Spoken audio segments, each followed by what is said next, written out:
Hey guys, Toast here. Welcome to another episode of Custom Kit. This is a series where you get to select every facet of a custom kit, including primary weapon, secondary, grenades, gadgets, and melee, and I'll discuss the different components, my preconceptions prior to using the kit, and then my experiences after having used it. Today's custom kit is courtesy of Old Monty Patton, who submitted the Gilded Age Veteran kit. Monty wrote, "The Gilded Age Veteran. Primary weapon, Russian 1895 Infantry, no bayonet. Secondary weapon, No. 3 Revolver. Gadget 1 Trench Periscope. Gadget 2 None. Grenade unspecified. Melee weapon, sawtooth knife or saber." Unlike most World War I soldiers, you have a considerable experience with war. You've chased the Native Americans in the last days of the Wild West, fought the Spanish in Cuba, suppressed a rebellion in the Philippines, and chased Pancho Villa with General Pershing. This is your last adventure with General Pershing, as you have to fight the Kaiser's men in the unforgiving trenches of World War I. Play on the American maps as the Americans. Now Monty, I know you've submitted a number of custom kit ideas in the past, so my apologies for it taking this long to finally get to one. However, I was very excited to finally give this kit a try. The only caveat is that due to the time constrictions with getting footage for videos, I wasn't able to play on the American maps only and as the Americans only, so my apologies for not being able to fulfill that particular part of the kit's description.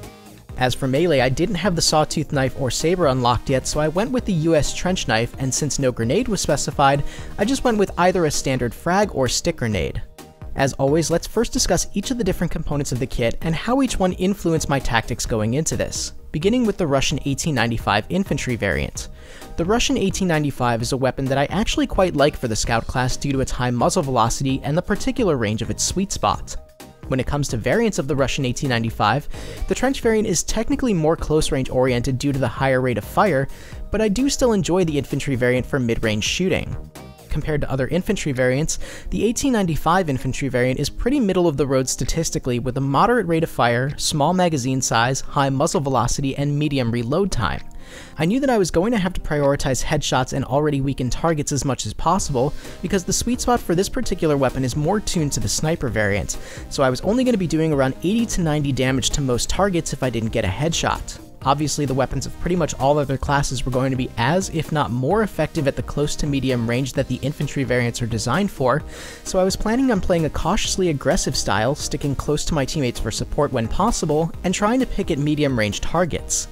I also had to be wary of other aggressive scouts because weapons like the Gewehr M95, Lebel Model 1886, and SMLE Mark III infantry variants are comparable if not better suited for aggressive play. That said, I was very happy that the secondary weapon was the No. 3 Revolver. The No. 3 Revolver is one of my absolute favorite secondary weapons to carry along with the M1911 because of the high damage model offering 53 maximum damage. This meant that if I missed a shot with the Russian 1895, or if the enemy got a little too close for comfort, I could still take them out in 2 shots if they were close enough. It was also a pretty much guaranteed kill if I hit a shot with the 1895 and followed up with a single shot from the No. 3 Revolver, which was comforting to know. Moving on to gadgets, the Trench Periscope is really good at acquiring targets for long-range shots because of the fact that you can use it behind cover, but with its high zoom and the fact that it requires a bit more of a passive playstyle to make the most out of it, I wasn't planning on using it all that often since I was going to be trying to make primarily medium-range shots. I was a bit annoyed that there was no secondary gadget to bring along with me because when it comes to the Scout class, I pretty much always run flares because of their immense effectiveness, and normally K-bullets as well to be able to assist with vehicles. But this particular kit demanded that I really just focus on getting kills with the primary and secondary combo, which rendered me about as useless a team-oriented scout as I could be. All in all, despite my normally very team-focused playstyle, I knew I had to play a bit more selfishly, trying to go primarily for kills in order to make the most out of this kit. Now that's what I was anticipating based on the components of the kit, but how did it end up playing out? Overall, I found myself in a lot of frustrating situations, but to be completely honest, this almost had more to do with my teammates than the kit itself. The Russian 1895 is an okay infantry variant, but having not used it or the trench variant very frequently, I forgot that I don't particularly like the iron sights on it and much prefer the iron sights on weapons like the SMLE or the Gewehr 98.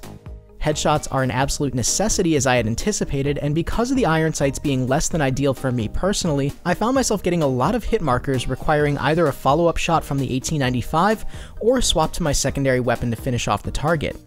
I found myself less enamored with the number 3 revolver than I thought I would be given how frequently I tend to use it, but I realized that the reason for this was that normally I rely on the high damage per shot to be a deciding factor in winning an engagement, but because I was doing around 80 damage per shot with the 1895, I would have preferred a secondary with a higher rate of fire for this particular kit so that I could throw more lead toward the target in a shorter period of time since they would already be low on health. If you're going to try this kit or one like it, consider swapping for a faster firing secondary like the M1911 or MLE M1903 to counterbalance the slow firing primary. Where the kit really ended up frustrating me was with the gadgets. As expected, the trench periscope wasn't particularly helpful because it's designed to mark long-range targets to allow you to better line up your shots. Because I wasn't taking many range shots, it was more or less useless to me. Aside from not only having a gadget I wasn't using, I was sorely missing my second gadget slot. I always carry spotting flares because they're so useful, and I found myself and my team at a disadvantage for not having them. I also couldn't do anything for vehicles because I didn't have K-bullets at my disposal, so really all I was good for was spotting and trying to take out infantry. Because I anticipated this wouldn't have been as big a problem if I had teammates helping me out, but for some reason every game I played while recording footage for this video had me paired with teammates who seemed to not care at all about objectives, supporting their fellow teammates, or really doing anything other than being safe and not dying. These situations, combined with my consistent focus on playing the objective for the win, left me often in situations where I was alone trying to stop enemies from backcapping us, with no flares, no way to scare off vehicles, and weapons that weren't particularly well suited for taking out any more than one enemy at a time.